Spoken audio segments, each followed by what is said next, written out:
ये supreme court के फैसले का कांग्रेस पार्टी स्वागत करती है। दो सबसे अहम बातें आज सुप्रीम कोर्ट ने कही हैं। एक तो ये कि किसी का भी घर गिराया जाना अनकॉन्स्टिट्यूशनल है। दूसरी बात कि कार्यपालिका जज नहीं हो सकती।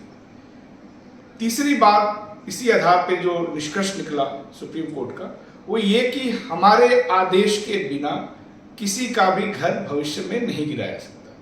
इसका सीधा मतलब ये है कि अब तक जो भी घर गिराए गए हैं, बुलडोजर चलाए गए हैं, वो सब अवैध है। अब जब कोई घटना अवैध होती है और उसमें राज्य शामिल हो तो उसकी क्षतिपूर्ति करने की जिम्मेदारी भी राज्य की होती है। कांग्रेस पार्टी मांग करती है कि जितने भी लोगों के घर तोड़े गए हैं उनको मुआवजा सरकार दे।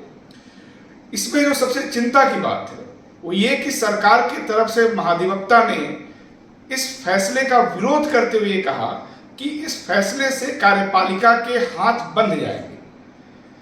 सवाल उठता है कि क्या मोदी सरकार इस तरीके से काम करना चाहती है जिसमें संविधान की कोई भूमिका न हो?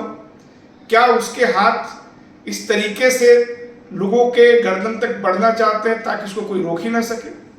तो ये कहीं ना कहीं बताता है कि भारतीय जनता पार्टी संविधान को मानती नहीं है और उसके खिलाफ काम करती है। आज ये फैसले में स्पष्ट हो गया। अब एक सवाल ये भी है कि सुप्रीम कोर्ट ने 2022-23 में भी इसी तरह का नोटिस योगी सरकार को दिया था। योगी सरकार ने उस समय अदालत में कहा कि वो बदले की भावना से इस तरह नहीं करती है, किसी का घर अवैध बना है इस वजह से उसको तोड़ा जाता है, जबकि उनके लोग बाहर इसको एक पॉलिटिकल इशू बनाते हैं। अब सवाल यह है कि सुप्रीम कोर्ट ने नोटिस जारी किया, योगी सरकार ने उस पर जवाब दिया, उसके बाद क्या हुआ? तो क्या ये जो फैसला है इसके बाद चीजें बदलेंगी कि नहीं, इसको सुनिश्चित करना भी सुप्रीम कोर्ट की जिम्मेदारी है।